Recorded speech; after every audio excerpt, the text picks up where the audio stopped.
tulong natin ay nasa pangalan ng Panginoon. Siya ang lumikha ng langit at lupa. Ating ipahayag ang ating mga kasalanan sa Diyos. Ang ating Diyos ay Diyos na mahabagin at mapagpatawad.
Mapalad ang tao na pinatawad na yaong kasalanan at nalimot na rin ang kanyang nagawang mga pagsalangsang. Mapalad ang taong sa harap ng Panginoon ay di na pinararatangan ng kasalanan, dahilan sa siya ay hindi nanlilinlang. Noong hindi ko pa naipahayag yaring kasalanan, sa buong maghapon ako'y nananangis sa matinding lumbay. Sa araw at gabi, bigat ng kamay mo ang nararamdaman. Ano pa't wala nang nalalabi akong lakas sa katawan.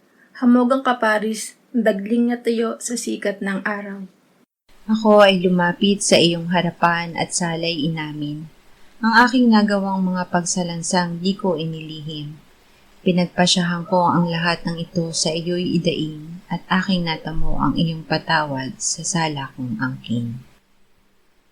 Mga minamahal, sinasabi sa unang Juan, Kabanata 1, Talata 9, kung ipinapahayag natin ang ating mga kasalanan, maaasahan nating ipatatawad sa atin ng Diyos ang mga ito at lilinisin tayo sa lahat ng ating kasamaan sapagkat siya ay tapat at matuwid. Salamat sa iyo, O Diyos. Pinatunayan mo ang iyong pag-ibig sa amin nang si Kristo ay mamatay para sa amin noong kami mga makasalanan pa. Ngayon ay buksan mo ang aming mga labi at kami ay magpupuri sa iyo.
Roma 13:8-10:14. Huwag kayong magkautang ng anuman sa kanino man, kundi mag-ibigan sa isa't isa, sapagkat ang umiibig sa kanyang kapwa ay nakatupad na ng kautusan.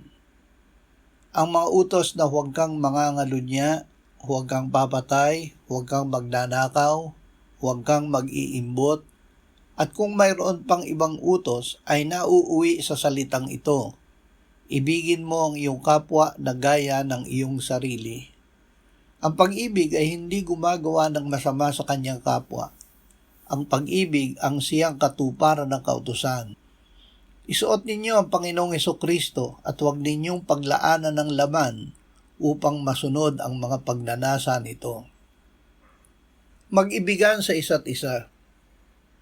Ang tanging utang nating lahat ay ang pag-ibig sa isa't isa. Pag-ibig ang buhay na dapat nating ipamuhay araw-araw. Kung tayo ay umiibig, ginagawa na natin ang hinihingi ng kautusan.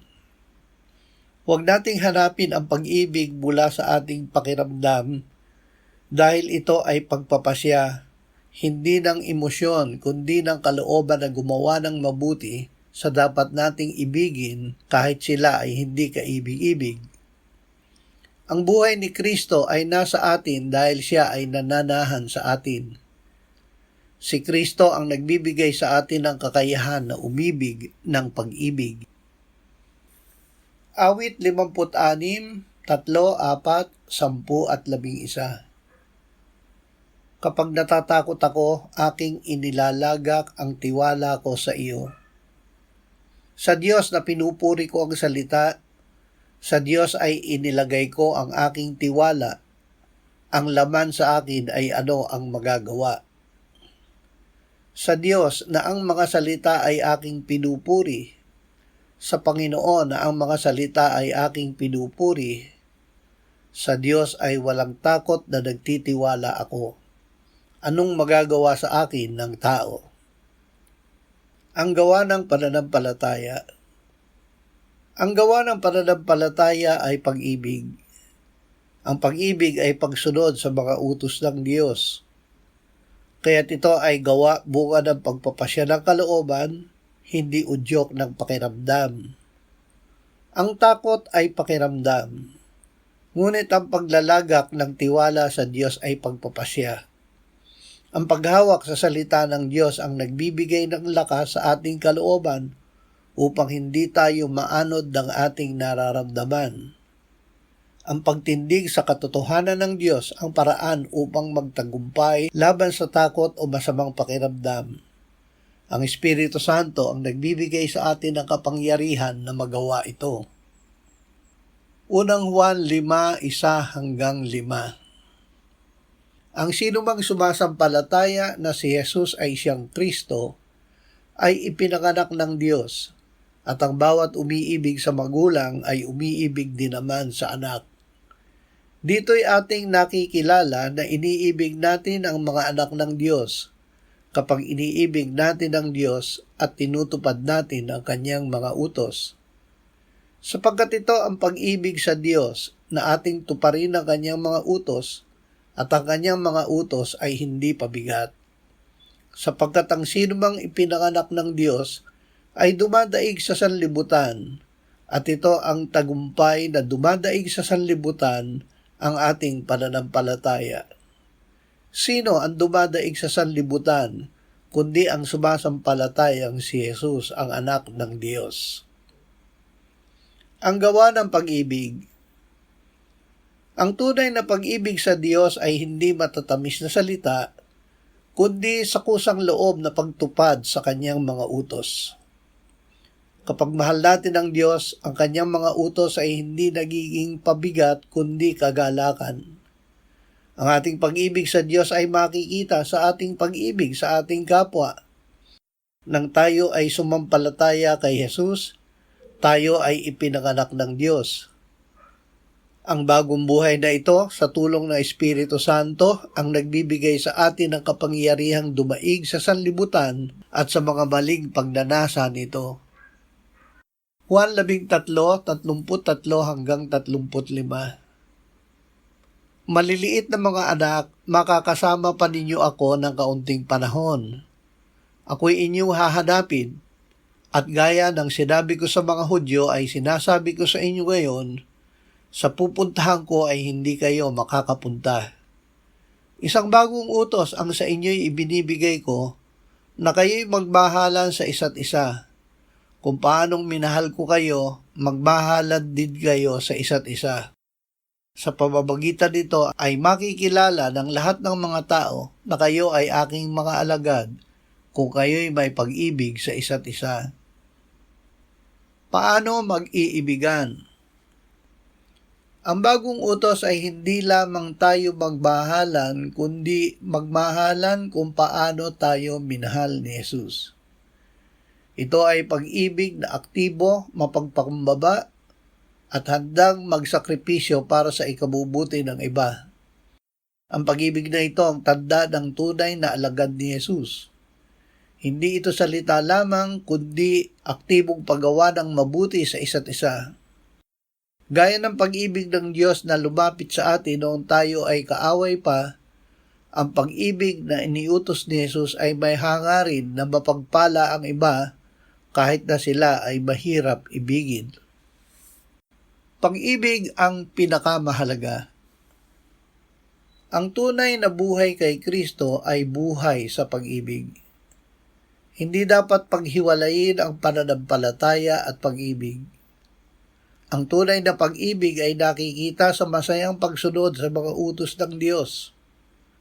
Ang pag-ibig ay hindi nakadepende sa nararamdaman dahil ito ay pagpapasya na gawa ng kalooban. Sa pamamagitan ng pananampalataya at kapangyarihan ng Espiritu Santo, maaari tayong magpasya na mahalin ang ating kaaway kahit wala tayong nararamdamang pag-ibig sa Kanya. Ang pag-ibig ay hindi lamang hindi paggawa ng masama. Ito ay aktibong pagdanais na pagpalain at gawa ng mabuti ang iba, gaya ng paghabol at pagpapala sa atin ng Diyos noong tayo ay kaaway pa niya.